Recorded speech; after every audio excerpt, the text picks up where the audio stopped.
आसाद्य आचार्य भगवंत श्री उमा स्वामी देवैर्विरचितं श्रोतारः सावधानतया शृण्वन्तु।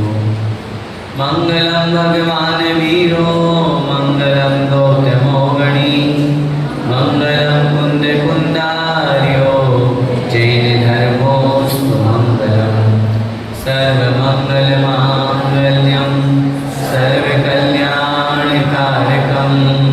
प्रधानम सर्वधर्माणां जैनं जयतु शासनं जैनं जयतु शासनं मोक्षमार्गस्य नेतारं भेदारं कर्मभूभृतां ज्ञातारं विश्वतत्त्वानां वन्दे तद्गुणलहरी।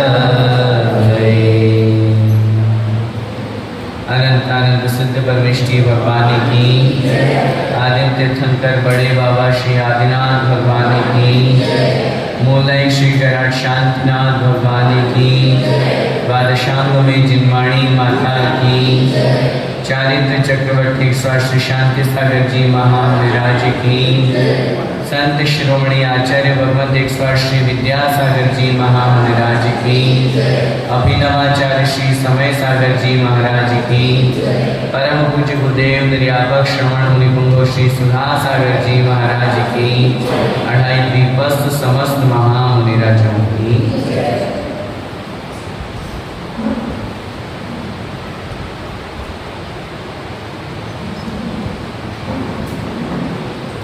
आचार्य भगवंत उमा स्वामी द्वारा विरचित तत्वार्थ सूत्र ग्रंथादिराज को आज से अपन स्वाध्याय के रूप में प्रारंभ कर रहे हैं। चूंकि आज प्रथम दिवस प्रथम कक्षा थी और किसी भी ग्रंथ को मूल ग्रंथ को जब प्रारंभ किया जाता है तो बड़ा मंगलाचरण बोला जाता है। इसलिए आज हमने बड़ा मंगलाचरण बोल करके हमारे पूर्वाचार्यों का स्मरण किया, जो हमारे इस ग्रंथ को मूल करता है, ऐसे जिनेन्द्र देव का स्मरण किया। उसके पश्चात परंपरा से जो ज्ञान प्राप्त जिनको हुआ, ऐसे उन महान आचार्यों का स्मरण करते हुए हमने आज यहाँ मंगलाचरण किया। किसी भी ग्रंथ को पढ़ने से पूर्व हमें उसके बारे में जानना आवश्यक है। प्रस्तुत ग्रंथ हमारे सामने है तत्वार्थ सूत्र। इस तत्वार्थ सूत्र के रचयिता आचार्य उमा स्वामी महाराज कौन थे, कब हुए, उन्होंने तत्वार्थ सूत्र क्यों लिखा, लिखने के पीछे उनका क्या उद्देश्य था, इस तत्वार्थ सूत्र में इसका नाम तत्वार्थ सूत्र क्यों है, इसमें कितने अध्याय हैं, कितने सूत्र हैं, क्या वर्णन है। जैसे हम कहीं पर भी जाते हैं तो वहाँ जाने से पूर्व उस स्थान की जानकारी लेकर के अपने पास में रखते हैं, फिर जाते हैं। कहीं भी हमको जाना हो, हम कहीं भी यात्रा में जाते हैं तो जिस स्थान पर हमें पहुँचना होता है, हमारे मन में पहले से ये भाव होता है कि पहले से अगर उस स्थान की हमें जानकारी हो जाएगी तो हमारा वहाँ जाने में सहूलियत रहेगी, इजी रहेगा। ऐसे ही हमें तत्वार्थ सूत्र को जानना है, तत्वार्थ सूत्र को पढ़ना है, तो इसलिए उसके पहले कुछ सामान्य संक्षेप जानकारी अपन यहाँ प्राप्त कर लेते हैं ताकि हमें यह ग्रंथ पढ़ने में आसानी रहे। प्रस्तुत ग्रंथ का नाम है तत्वार्थ सूत्र। आचार्य ने लिखा है इसका मूल नाम तत्वार्थ है। सूत्र रूप में लिखे होने के कारण से इसे तत्वार्थ सूत्र कहा जाता है।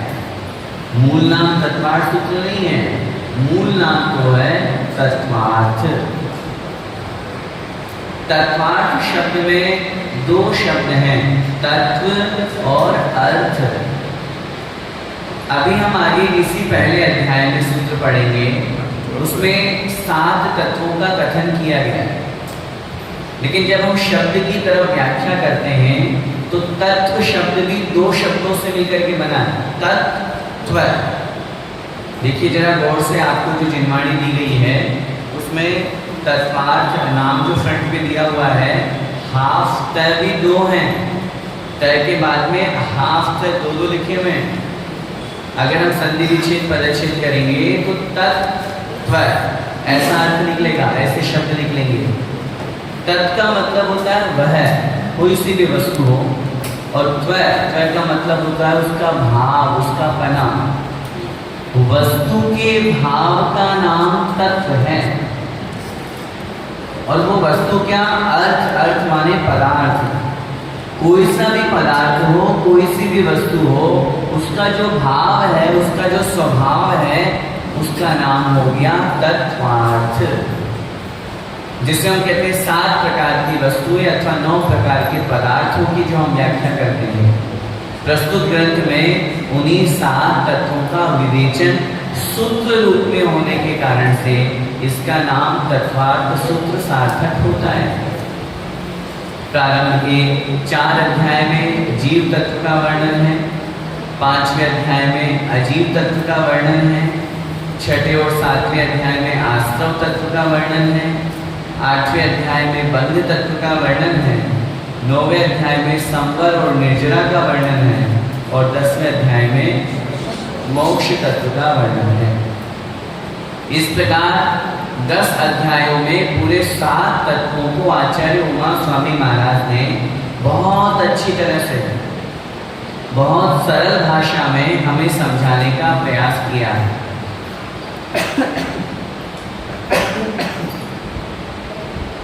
इस ग्रंथ का दूसरा नाम मोक्ष शास्त्र भी है। आचार्य ने लिखा, जैसे आदिनाथ स्तोत्र, भक्तामर का मूल नाम है आदिनाथ स्तोत्र, क्योंकि उसमें आदिनाथ भगवान की स्तुति की गई। लेकिन हम उसे भक्तामर क्यों कहते हैं? क्योंकि उस स्तोत्र का पहला शब्द भक्तामर है। भक्तामर प्रणत मौलि मणि प्रमाण। तो उस दृष्टि से पहला शब्द भक्तामर होने के कारण से हम उसे बोलते हैं भक्तामर स्तोत्र। जैसे कल्याण मंदिर स्तोत्र, उसका मूल नाम पार्श्वनाथ स्तोत्र है, क्योंकि उसमें पार्श्वनाथ भगवान की स्तुति की है। कल्याण मंदिर मुदार मवध्य भेदी, इस तरह से उन्होंने श्लोक लिखा आचार्य कुमुदचंद स्वामी महाराज ने। तो हमने उस स्तोत्र का नाम दे दिया कल्याण मंदिर स्तोत्र। मूल नाम क्या है? पार्श्वनाथ स्तोत्र। ऐसे ही इस ग्रंथ का मूल नाम तो है तत्वार्थ, सूत्र रूप में लिखे होने के कारण से तत्वार्थ सूत्र, लेकिन मंगलाचरण में मोक्ष मार्गस्य नेतारम, इसमें पहला शब्द आया मोक्ष, इसीलिए हम इसको मोक्ष शास्त्र भी कहते हैं। समझ आया? तो इसलिए इसके दोनों नाम तत्वार्थ सूत्र और मोक्ष शास्त्र दोनों सार्थक होते हैं। मोक्ष शास्त्र इसीलिए क्योंकि इस ग्रंथ को पढ़ने के बाद हमें मोक्ष की यात्रा करने का एक साधन और एक रास्ता प्राप्त होता है। जो 7 तत्वों पर श्रद्धा करता है, या यूँ कहीं पूरे 10 अध्यायों को जो अच्छी तरह से पढ़ लेता है, समझ लेता है, तो उसको 7 तत्व समझ में आने के साथ साथ सम्यक दर्शन, सम्यक ज्ञान और सम्यक चारित्र जीवन में आ जाते हैं। और इन तीनों की एकता का नाम मोक्ष मार्ग है। और जो मोक्ष मार्ग पर लग गया वो निश्चित रूप से मोक्ष को प्राप्त करता ही करता है। इसलिए मोक्ष शास्त्र भी इस ग्रंथ का नाम सार्थक होता है। प्रस्तुत ग्रंथ की सबसे बड़ी विशेषता है, अन्य और भी बहुत सारे शास्त्र हमारे यहाँ प्रचलन में हैं, लेकिन तत्वार्थ सूत्र को कुछ विशेष महत्व दिया जाता है। उसका सबसे बड़ा कारण है तत्वार्थ सूत्र ग्रंथ में सूत्र रूप में संस्कृत भाषा का लिखा जाने वाला ये सबसे पहला ग्रंथ है। आचार्य उमा स्वामी महाराज के गुरु आचार्य कुंद स्वामी महाराज कहे जाते हैं, और उन्होंने कुंद स्वामी महाराज ने जितने भी शास्त्र लिखे वो सब प्राकृत भाषा में लिखे। जिस भाषा में नमोकार मंत्र है, नमो यंत्राण नमो सिद्धांत चत्तारी दंडक है, वो प्राकृत भाषा में है। लेकिन आचार्य उमा स्वामी महाराज ऐसे आचार्य हुए जिन्होंने संस्कृत भाषा में सबसे पहला ग्रंथ तत्वार्थ सूत्र लिखा। फिर उसके बाद से धीरे धीरे इस ग्रंथ पर टीकाएं अनेक लिखी गई। आचार्य भगवान उमा स्वामी महाराज के पट्ट शिष्य कहे जाते हैं आचार्य समंतभद्र स्वामी महाराज। और उन्होंने इस ग्रंथ के ऊपर सबसे बड़ी टीका लिखी गंधहस्ती महाभाष्य। इस ग्रंथ पर तत्वार्थ सूत्र ग्रंथ पर सबसे पहली टीका लिखी गई गंधहस्ती महाभाष्य। परंतु वर्तमान में वो टीका हमारे पास में उपलब्ध नहीं है। इतिहास को जब खोजते हैं तो केवल एकमात्र प्रति गंधहस्ती महाभाष्य की थी, जो लंदन की एक लाइब्रेरी में थी। किन्हीं व्यक्ति के द्वारा उसे इशू कराया गया, लेकिन उसके बाद उन्होंने उसको वापस जमा नहीं कराई। कहाँ गई, किसके पास है, कुछ नहीं पता।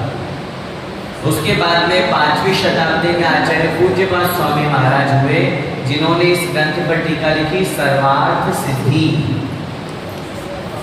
फिर उसके बाद में आचार्य अकलन स्वामी महाराज ने राजवार्तिक, फिर विद्यानंद स्वामी महाराज ने श्लोक वार्तिक। ऐसे करके इस ग्रंथ पर लगभग 20 से 25 टीकाएं लिखी गई। टीका का मतलब होता है डिस्क्रिप्शन, उसका विस्तार। क्योंकि आचार्य उमा स्वामी महाराज तो मात्र सूत्र लिख करके गए थे। अब सूत्र का अर्थ हमें कैसे पता चलेगा? जिनको नॉलेज नहीं है, जिनको ज्ञान नहीं है, हमको और आपको सूत्र का अर्थ सीधा समझ में आने वाला नहीं है। हम जो भी इस किताब के माध्यम से, जिनवाणी के माध्यम से पढ़ेंगे या समझेंगे, ये हमने जो टीका ग्रंथ पढ़े उन्हीं का सार है।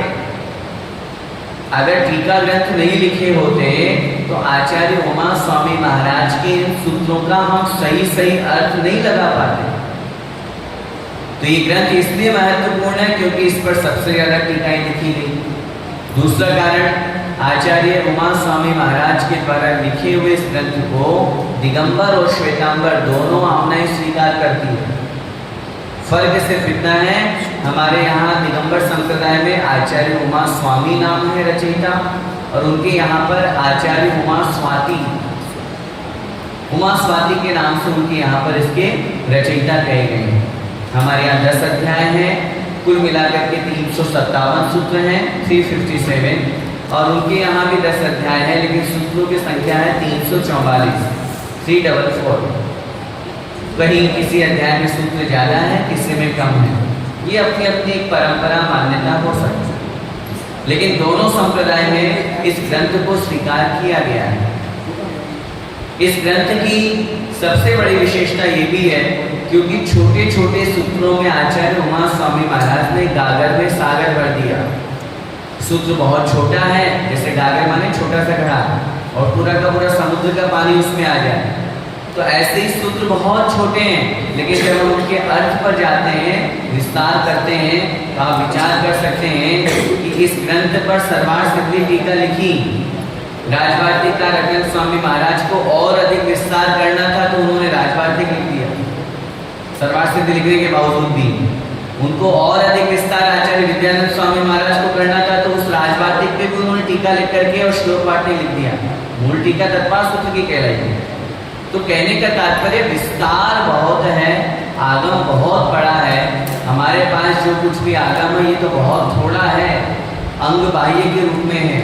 अभी आप लोगों ने शुक्ल पंचमी पर्व मनाया था, कल ही के दिवस, कल पंचमी थी ना, ज्येष्ठ शुक्ला पंचमी। उसमें आप लोगों ने पढ़ा होगा शुद्ध ज्ञान जो था वो 2 रूप में निबद्ध है, द्वादशांग, अंग बाह्य और अंग प्रविष्ट।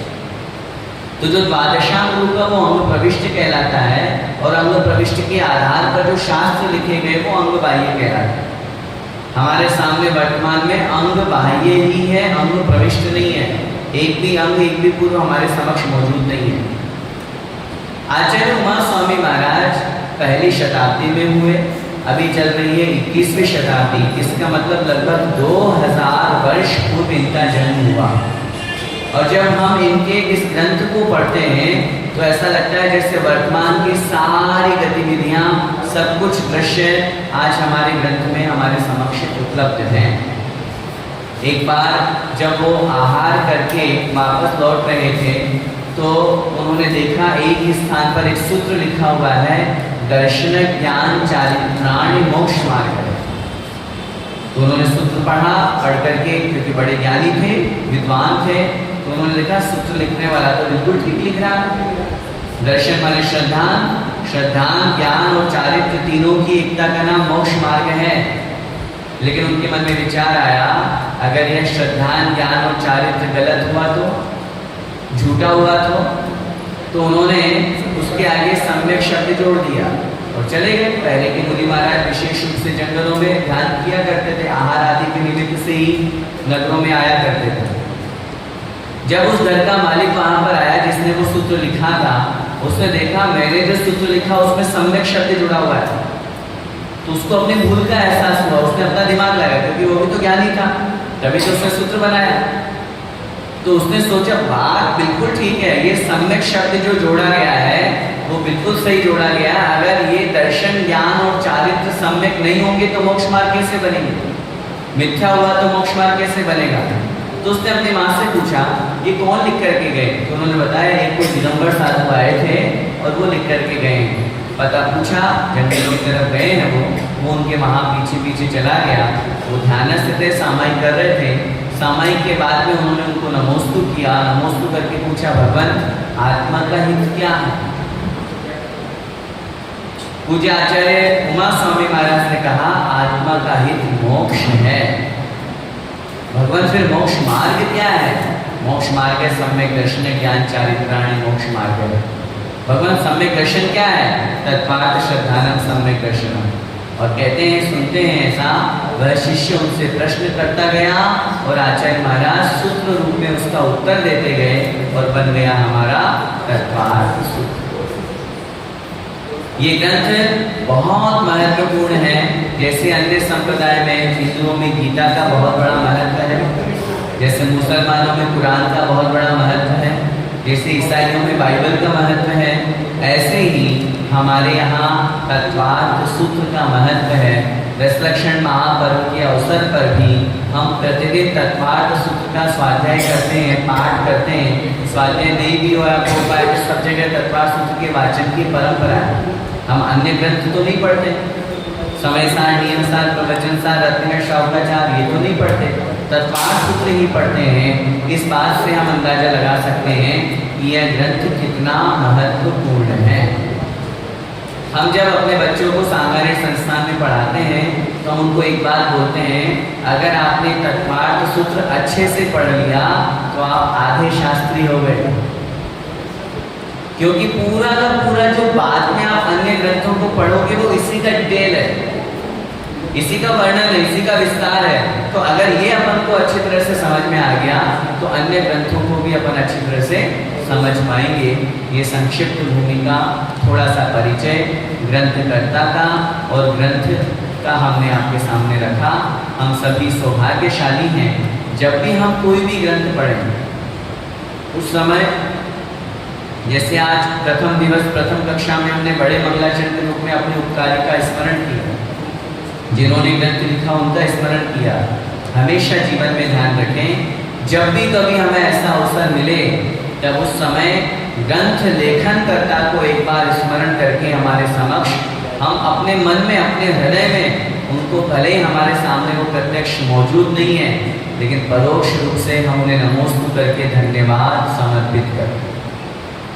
क्योंकि इतने बड़े महान आचार्यों ने अगर कोई शास्त्र लिखे हैं, पूज्य गुरुदेव सुधा सागर महाराज जी हमेशा कहा करते हैं, जब कोई बड़ा व्यक्ति, ऊंचे पद पर बैठा हुआ व्यक्ति कोई छोटा काम भी कर रहा होता है तो समझना वो छोटा काम नहीं है, वो बहुत बड़ा काम।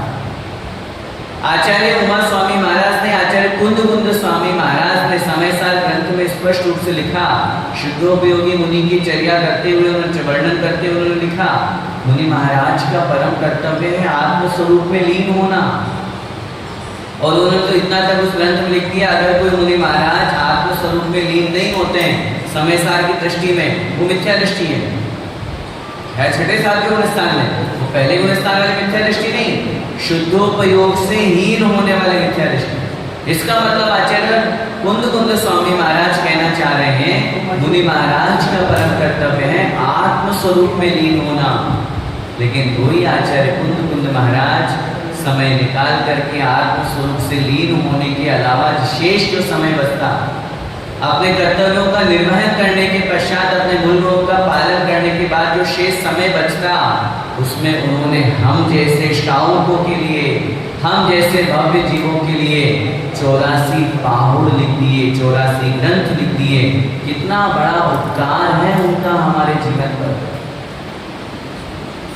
जिन महानुभावों ने, जिन आचार्यों ने श्लोक लिखा, मंगलम भगवान वीरो, मंगलम गौतमोहिणी, मंगलम कुंद कुंदारियो, जैन धर्मोस्तु मंगलम। विचार कीजिए, भगवान महावीर स्वामी के बाद में गौतम स्वामी का स्मरण किया, जो प्रथम गणधर थे। गौतम स्वामी के बाद में और भी 10 गणधर थे कि नहीं? बोलिए, महावीर भगवान के कितने गणधर? अब गौतम स्वामी प्रथम गणधर के बाद में 10 गणधर और हुए। और आप जब कथा कहानी पढ़ते हो, अरहत बलि मुनि महाराज, धरसेन मुनि महाराज, पुष्पदंत भूत बलि मुनि महाराज, गुणधर स्वामी महाराज जिन्होंने कषाय पाहुड़ लिखा, और भी बड़े बड़े महान आचार्य हुए। लेकिन उन सब को छोड़ करके गौतम स्वामी के बाद इस श्लोक में किसका स्मरण किया? मंगलम कुंद कुंदारी, कुंद कुंद स्वामी महाराज का। इन श्लोकों को केवल मात्र पढ़ना नहीं है, इनको पढ़ने के साथ में अपने जीवन में ये भावना बनाइए कि क्यों इनको महान बनाया गया। आचार्य कुंद कुंद महाराज ने कहीं भी किसी भी आगम में अपना नाम नहीं लिखा। आचार्य उमा स्वामी महाराज ने तत्वार्थ सूत्र लिख दिया, कहीं पर भी पूरे तत्वार्थ सूत्र में शुरू से लेकर के एंड तक कहीं उन्होंने नहीं लिखा कि मैंने तत्वार्थ सूत्र लिखा। उनको अपने स्वयं के नाम, यश, प्रसिद्धि की कोई कामना नहीं। अच्छा मुझे बताइए, अगर आचार्य उमा स्वामी महाराज तत्वार्थ सूत्र नहीं लिखते तो उनका कुछ बिगड़ जाता है? नहीं, वो मूल गुणों में कोई दोष लग जाता है, या वो मुनि महाराज नहीं कहलाते? बोलिए, है? नहीं, कुछ नहीं होता। 1% भी मन में ये मत सोचिए। अगर कोई मुनि महाराज हमें प्रवचन नहीं देते हैं तो आपको क्या लगता है? अरे आदि महाराज का ही है? ऐसा भाव मन में आए तो वो गलत भाव है, क्योंकि मुनि महाराज का कोई ये नियम नहीं है, ये ड्यूटी नहीं है, ये कोई मूल गुण नहीं है कि वो प्रवचन दे। हाँ, स्वाध्याय करना नियम है, ध्यान करना नियम है, अपने 28 गुणों का पालन करना ये नियम है।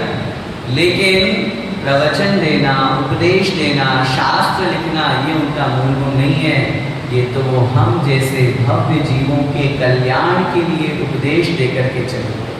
उन्हें तो वो ज्ञान था ही।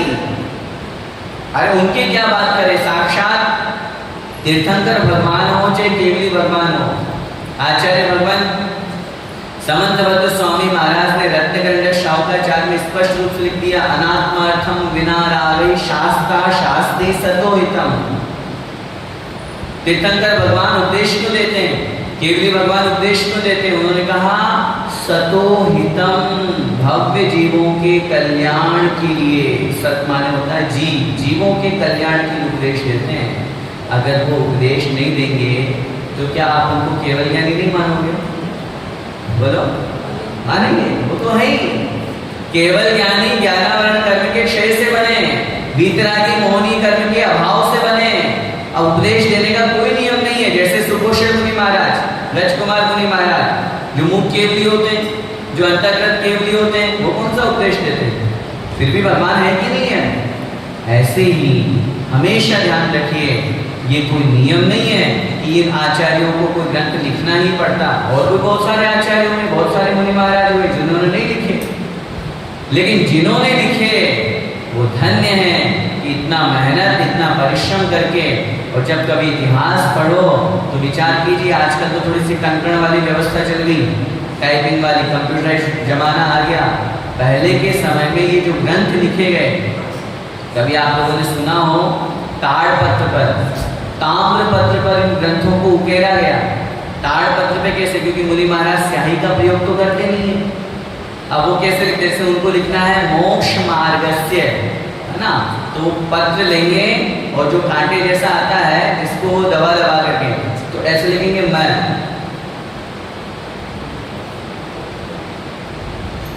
आप बताइए, अब इस एक मैं को लिखने में कितना समय है? तो अपन को, मैं तो बहुत जल्दी जल्दी लिख दिया क्योंकि हाथ पे लिख रहा हूँ।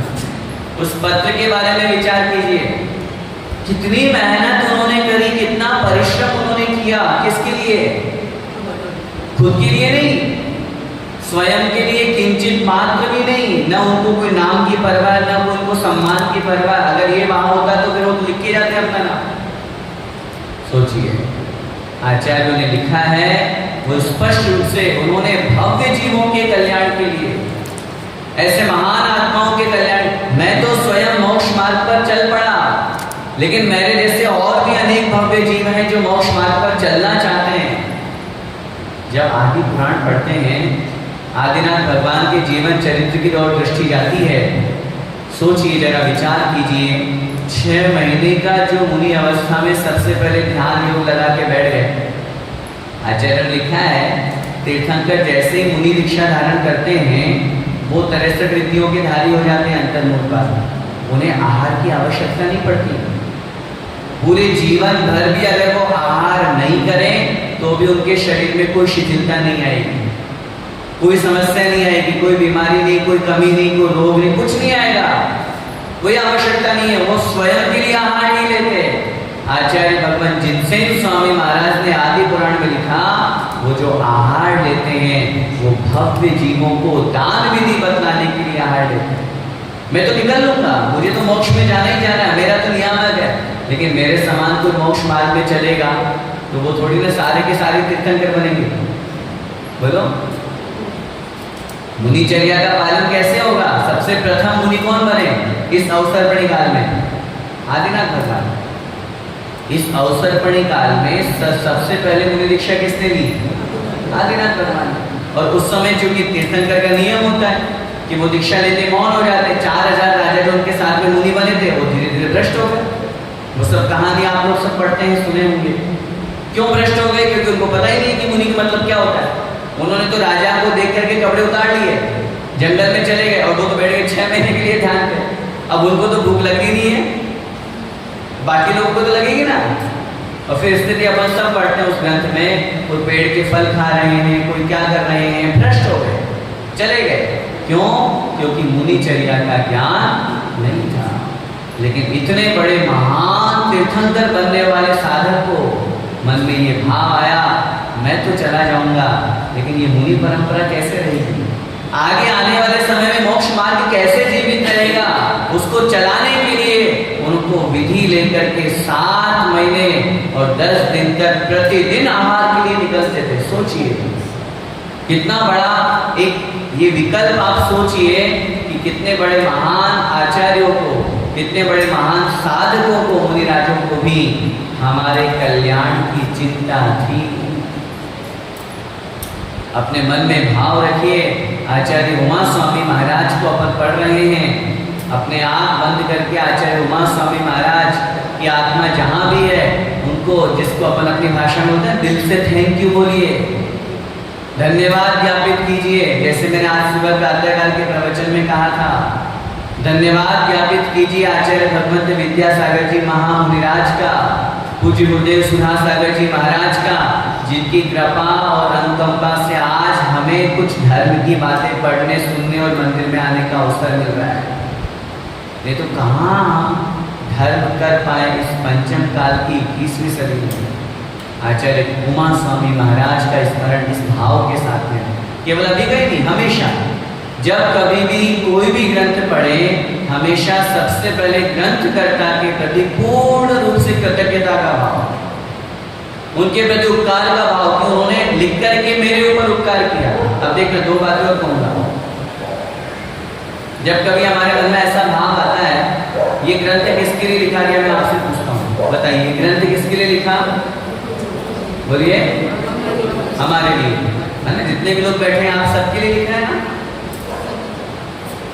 ये ऑनलाइन भी सुन रही, बोलेंगे हमारे लिए भी है, सबके लिए है ना। ठीक है, जो चीज सबके लिए होती है उसमें और जो चीज मेरे लिए पर्टिकुलर होती है उसमें अंतर है कि नहीं? बोलिए, जस्ट एग्जांपल समझिए, कहीं सामूहिक भोजन हो रहा है, आपको भी इनविटेशन मिला है, आप वहाँ जीवन जीव में जाते हो ना, जाते हो वहाँ बफे सिस्टम भी चलता है और भी जो चलते हैं सारे सिस्टम, मुझे कहने की ज़रूरत नहीं है। तो वहाँ जाते हो और आप वहाँ भोजन करते हो, जिसने इनविटेशन दिया उससे आपकी जजमेंट हो गई, हालचाल आ गए, ठीक है, लेकिन वो आपसे बहुत पर्सनली किसी वस्तु के लिए पूछता है, ये ले लीजिए आप, जहाँ सामूहिक व्यवस्था हुआ करती है, बस ठीक है स्टॉल लगा दी, आप लीजिए, या बैठा भी दिया तो अन्य परोसने वाले सब व्यवस्थाएं हैं। लेकिन जहाँ किसी एक व्यक्ति आपको अकेले इनविटेशन मिला है तो आपको वो अपने हाथों से परोसेगा, व्यक्तिगत रूप से आपसे आपको पूरा अपना 100% इंटेंशन देगा। होता है ऐसा डिफरेंस कि नहीं? बोलो, दोनों में अंतर आया ना? दूसरा उदाहरण देता हूँ, एग्जाम्पल समझिए, आचार्य श्री का प्रवचन चल रहा है या कोई कक्षा चल रही है और कदाचित उसमें कोई फोन आ गया, कदाचित उसमें कोई सामने बगल वाले ने हमसे कोई बात कह दी या कोई मैसेज की टोन बज गई और हमने उसमें उठा करके पढ़ लिया, बगल वाले से बात भी कर ली। क्यों? क्योंकि प्रवचन सबके लिए चल रहा है। अब उसी में आगे एक बात एग्जाम्पल इसे में दूंगा, हमारा ऐसा पुण्य जा गया कि हम आचार्य श्री से 1-2 मिनट के लिए चर्चा करना चाहते हैं, कुछ नियम लेना है, कुछ संकल्प लेना है, या कोई भी भाव आपके मन में है, जो भी आप, और सौभाग्य जग गया कि हमें उनके कमरे में आने का मौका मिल गया। अब वो हमको समझा रहे हैं, हम उनसे रूबरू हो रहे हैं, और उसी समय अगर कोई फोन आएगा तो बोलिए, नहीं, अभी आचार्य श्री वही है, बदले नहीं है। जो अभी 15 मिनट पहले प्रवचन दे रहे थे वो आचार्य श्री वही प्रवचन दे रहे थे, और अभी जो क्लास में अभी आपको जो रूम में प्रवचन दे रहे, प्रवचन मैंने उपदेश, वो भी वही आचार्य श्री है, उपदेश भी वही है, वही बात समझा रहे हैं, बात वो की वही है, लेकिन उसके बावजूद भी वहां हमने फोन उठा लिया और यहाँ हम फोन, बोलिए, उठाएंगे क्या? नहीं उठाएंगे। क्यों? और बार बार कोई फोन करेगा तो उस पर और गुस्सा करेंगे। क्यों? रीजन बताइए।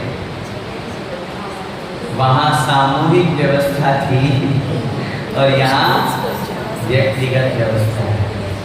जब भी कभी किसी भी महान आत्मा का सब कुछ आशीर्वाद अगर हमें प्राप्त करना हो तो ये कभी मत सोचिएगा कि वो सबके लिए है। नहीं, सबसे हमें कोई मतलब नहीं है, हमें सिर्फ अपने आप से मतलब है, क्योंकि धर्म हमें स्वार्थी बनना सिखाता है। सेल्फिश वाला स्वार्थ नहीं, स्वार्थी, अपने लिए, स्वयं के लिए। हम अकेले आए थे, अकेले ही जाएंगे, कल्याण हमें अकेले ही करना है, सबको साथ में लेकर नहीं साहब। बहुत बार अपन लोग व्यवहार में कहते हैं ना, हाँ भाई तू कब दीक्षा लेना है, तू ले ले उसके बाद ले लूंगा। तो उससे क्या मतलब है भाई? वो कुएं में कूदेगा तो हम भी कूदेंगे, वो दीक्षा लेगा तो हम दीक्षा, तो उसको देख करके वैराग्य होगा क्या? वैराग्य तो हमारे अपने अंदर अपने मन में जागृत होगा। कहने का भाव यही है, सामूहिक व्यवस्था में कुछ गड़बड़ भी हो जाए तो चलता है, लेकिन व्यक्तिगत व्यवस्था में कोई गड़बड़। आचार्य उमा स्वामी महाराज ने यह ग्रंथ किसके लिए लिखा? मेरे लिए, सबके लिए नहीं। जहां सबके लिए व्यवस्था आएगी वहां बीच में फोन भी आ सकता है तो उठा लेंगे। बताओ, ये शिविर किसके लिए लगा? ये कक्षा किसके लिए हो रही है? सच में ये केवल मजाक या हंसी की बात नहीं है, ये हकीकत है। ये मंदिर किसके लिए बना? कभी मत सोचना कि हम लोगों ने मिलकर के, सामूहिक व्यवस्था में मंदिर बनाना अलग बात, तो फिर समाज ने मिलकर के मंदिर बनाया। लेकिन अगर हमें भगवान का पूरा आशीर्वाद चाहिए तो मन में भाव रखो, भगवान बाकी औरों के लिए आप आए या नहीं आए, औरों के लिए मंदिर बना या नहीं बना, मेरी भावना थी और मेरी भावना पूरी हुई और मेरे लिए मंदिर बना। जहां ये परिणाम हमारे अंदर आएगा वहां हम अपना 100% दे पाएंगे और अपना 100% ले पाएंगे। दोनों में दोनों बातें। आचार्य श्री का उदाहरण याद रखना, जब हमें कोई व्यक्तिगत रूप से समझाना है कोई व्यक्ति, तब उस समय हम बहुत ध्यान लगा के सुनते हैं कि नहीं? क्यों भाई? उसकी 1 मिनट की बात व्यर्थ नहीं जानी चाहिए, वो हमें पर्टिकुलर समझा रहा है। जहाँ सामूहिक होता है समझाते तो वो भी वहाँ पर्टिकुलर ही है।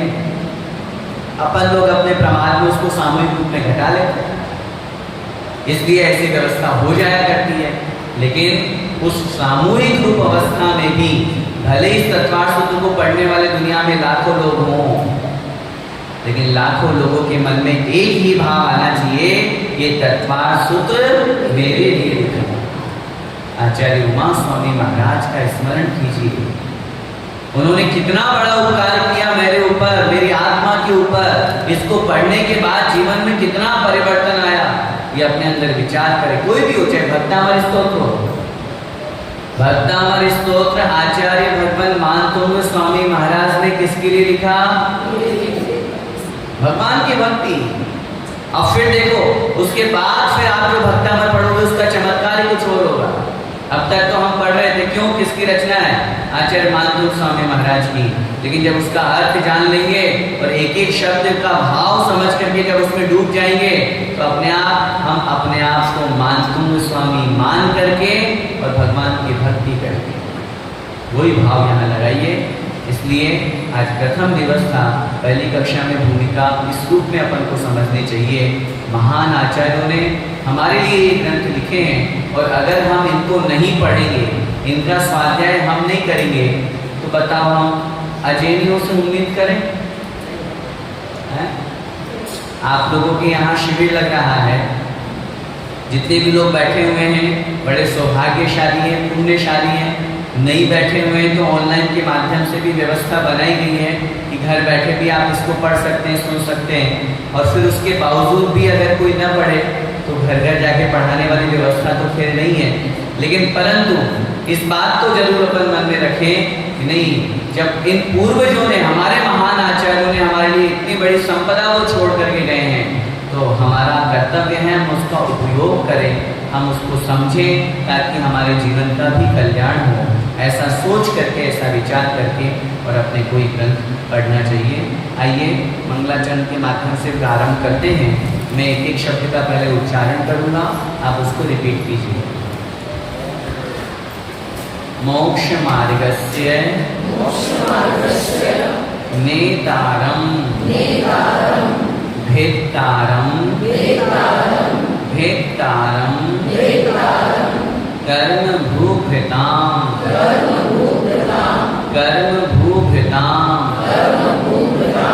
ज्ञातारम विश्वतत्त्वानां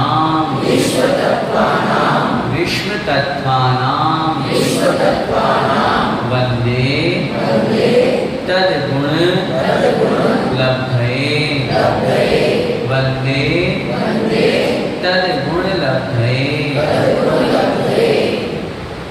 अब मैं एक एक चरण बोलूँगा, आप लोग सुन के रिपीट कीजिएगा। मोक्ष मार्गस्य नेतारम्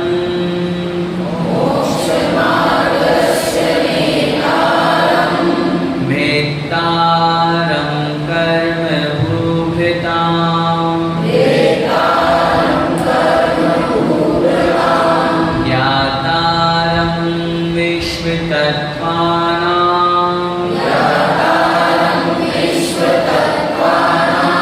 वन्दे तद्गुणलब्धये।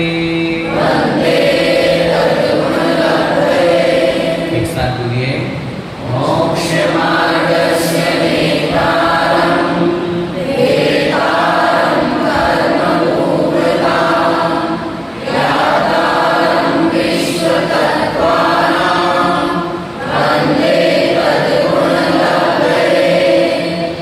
किसी भी ग्रंथ को प्रारंभ करते हैं तो मंगलाचरण से उसकी शुरुआत करते हैं। कोई भी कार्य हो, न केवल ग्रंथ लिखने की परंपरा, अभी तो हम कोई भी काम करें, अपने घर गृहस्थी में भी कोई काम करते हैं तो प्रभु का स्मरण करके शुरुआत करते हैं। चाहे शादी ब्याह करो, चाहे गृह प्रवेश करो, चाहे कोई सा भी काम करो, सामाजिक कार्य भी हो, गृहस्थी के कार्य भी हो, धार्मिक कार्य भी हो, उन सब में सबसे पहले अपने इष्ट का स्मरण किया जाए। आचार्य उमा स्वामी महाराज भी यहाँ ग्रंथ प्रारंभ में मंगलाचरण लिख रहे हैं और मंगलाचरण लिख करके सबसे पहले मोक्ष मार्गस्य नेतारम, मोक्ष मार्गस्य अर्थात मोक्ष मार्ग के, नेतारम माने नेता को। नेता मतलब क्या होता है? नेता का मतलब होता है एक मुखिया, मुख्य व्यक्ति है, वो हमारे जैसा मनुष्य ही है, हमारे जैसे खाता पीता है, हमारे जैसे कपड़े पहनता है। फिर हमने उसको मुख्य नेता क्यों कह दिया? क्योंकि वो जन लोगों का एक मुख्य व्यक्ति हो गया, मुखिया हो गया। ऐसे ही ऐसे मुखिया जो जन सामान्य के नहीं है, मोक्ष मार्गस्य, मोक्ष मार्ग के नेता है। जैसे नेता आगे आगे चलता है और जनता पीछे पीछे चलती उसको फॉलो करती है, उसी प्रकार जो मोक्ष मार्ग पर चलते चलते केवल ज्ञान को प्राप्त कर गए है अभी मोक्ष मार्गी। जब तक मोक्ष प्राप्त नहीं होगा तब तक मोक्ष मार्ग ही कहलाएगा, रास्ता ही कहलाएगा। लेकिन उस रास्ते पर चलते चलते भी जो मुखिया बन गए उनको हम कहते हैं मोक्ष मार्ग के नेता। जैसे वो उपदेश देते हैं ऐसे ही जो मोक्ष मार्ग का हित का उपदेश देने वाले। दूसरा विशेषण भेत्तारम कर्म भूभृताम। भेत्तारम अर्थात भेदन करने वाले को, भेत्तारम छिन्न भिन्न करना। जैसे आप लोग शांति धारा पढ़ते उसमें आता ना छिंदी छिंदी बिंदी बिंदी, तो वो वही अर्थ है। भिंदी बिंदी माने भेदन करना, छिंदी छिंदी माने छेदन करना। तो यहाँ भेत्तारम माने भेदन करने वाले को, भेदन करता को। किसको भेदन करने वाले?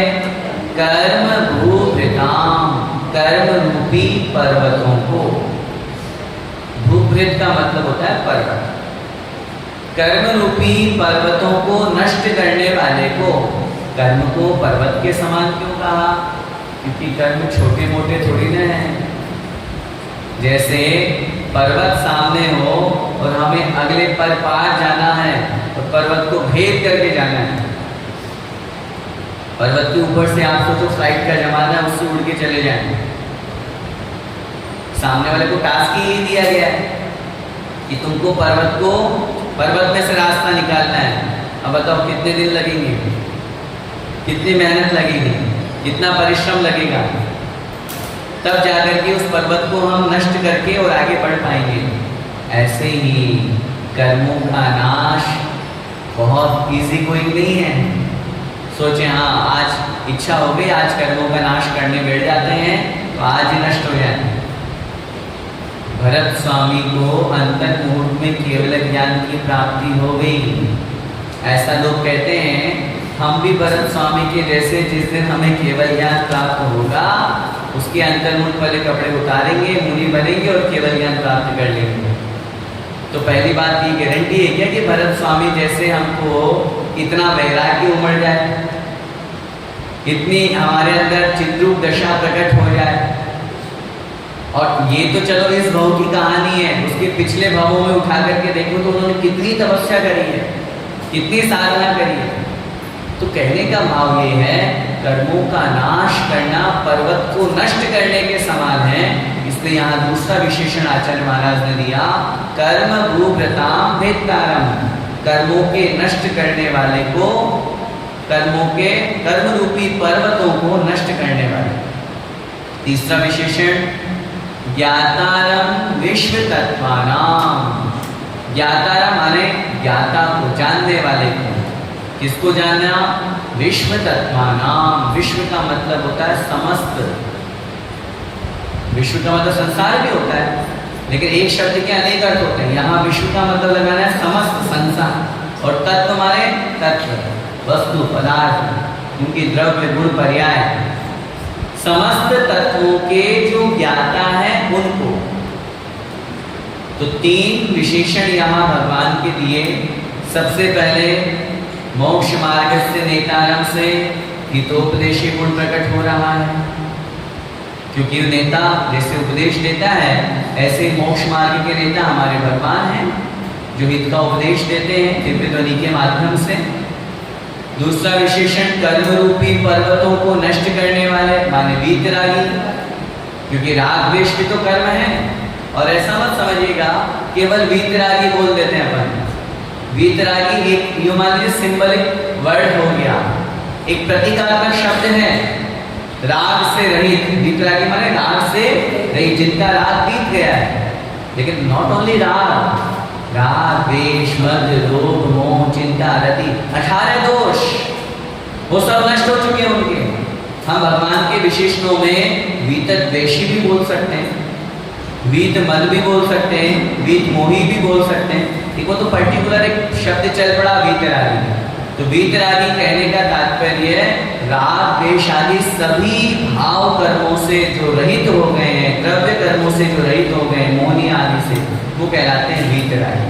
तो दूसरा विशेषण यहाँ पर आएगा वीतरागी।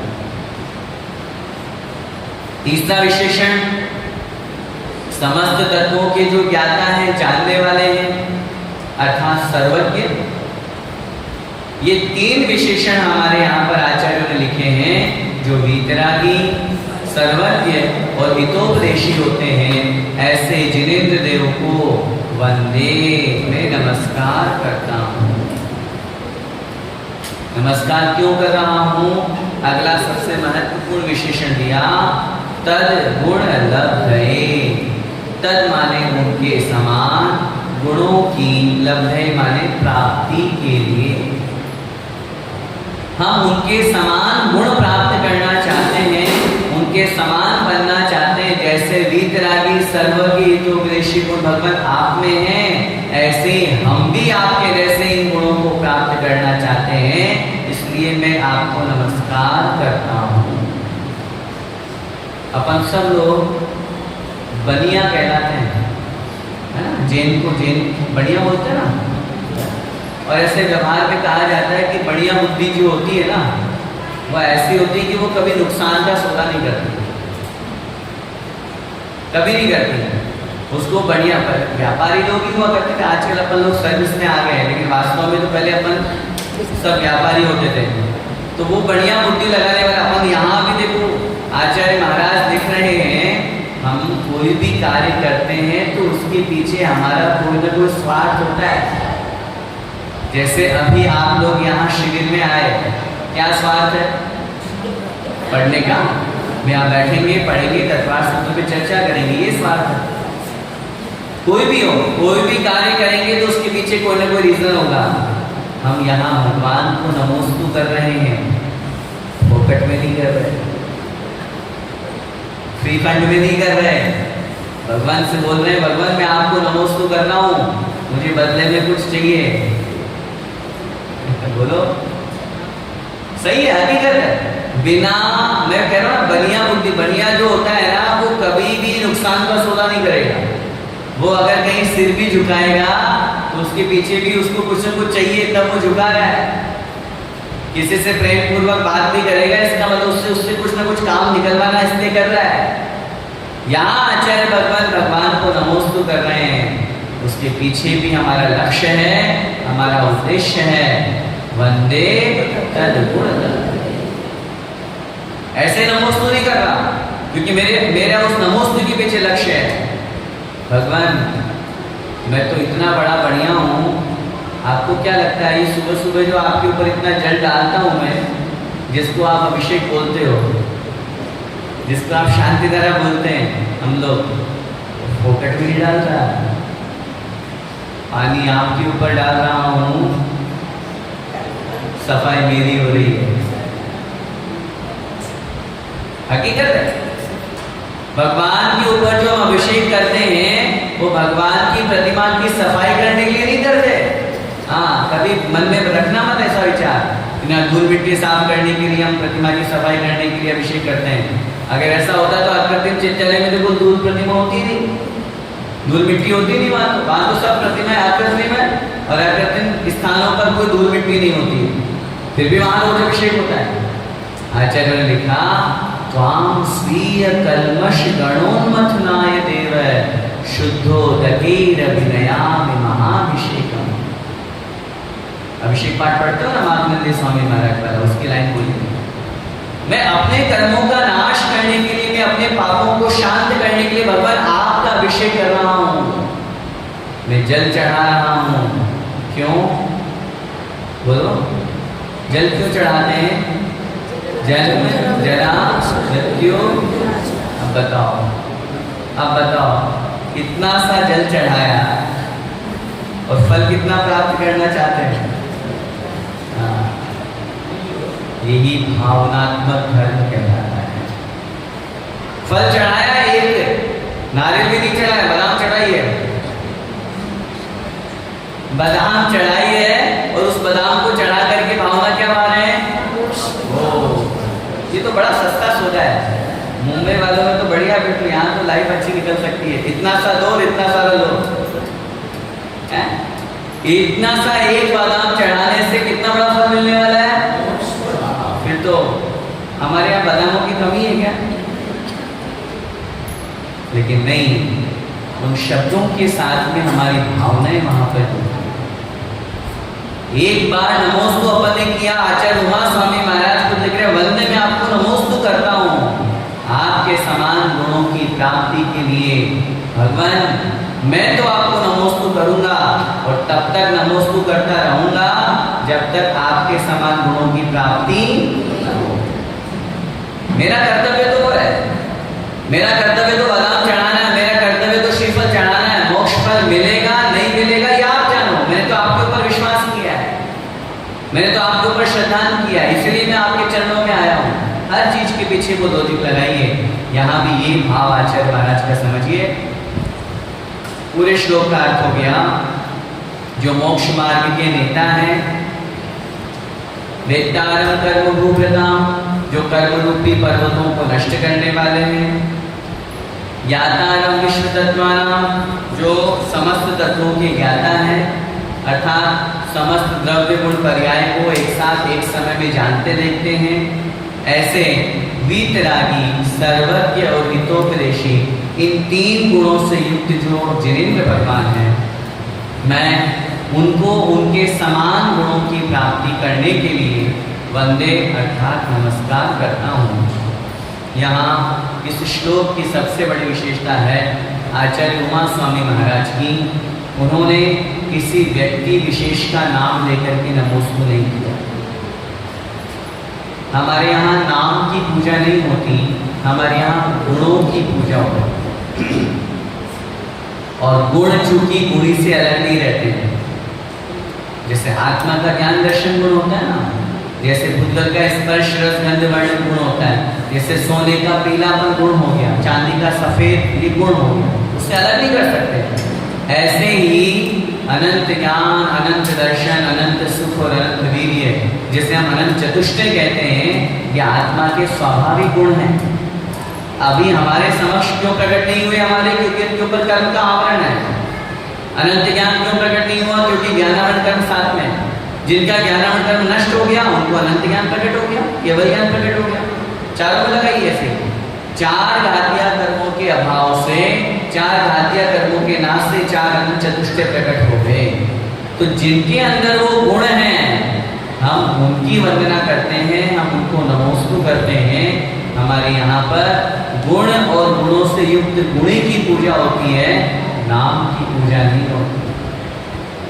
नाम तो महावीर स्वामी की जय बोलते हो, महावीर की जय बोलते हो, तो फिर तो जो महावीर नाम का व्यक्ति बैठा हुआ होगा वो रोज सोचता होगा, वाह कितना बढ़िया नाम रखा मेरे मम्मी पापा ने, हर उधर चढ़ रहा है, पसंद नहीं हो रहा,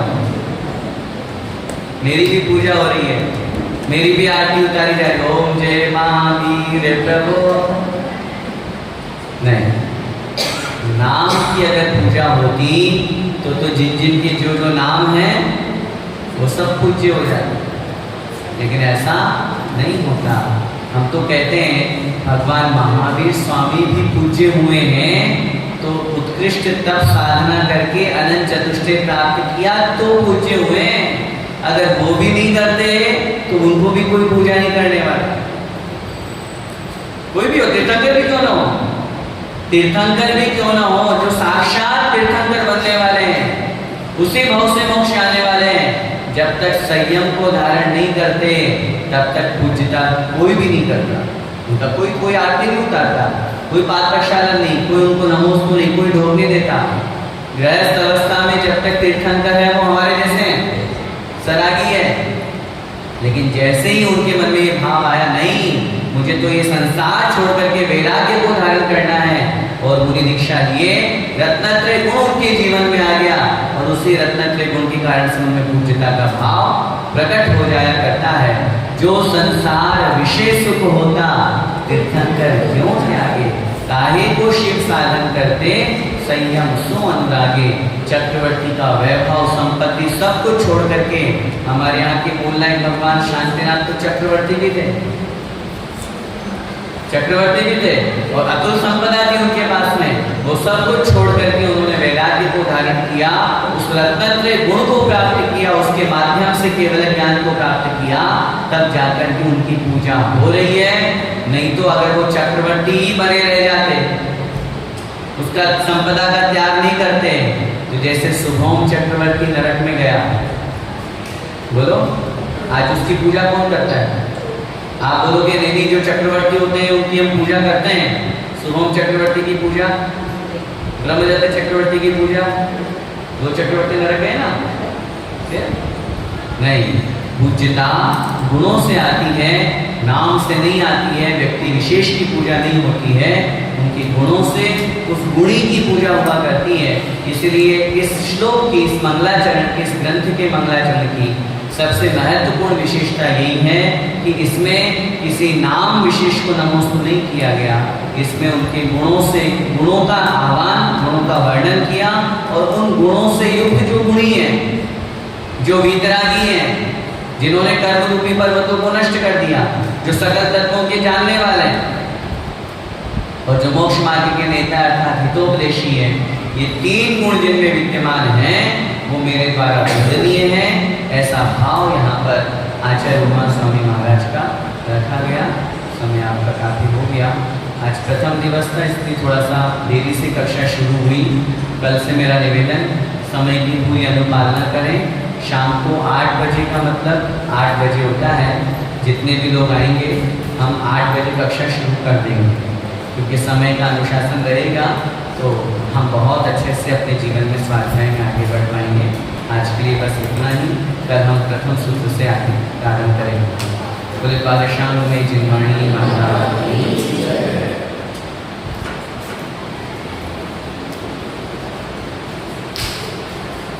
जिनवाणी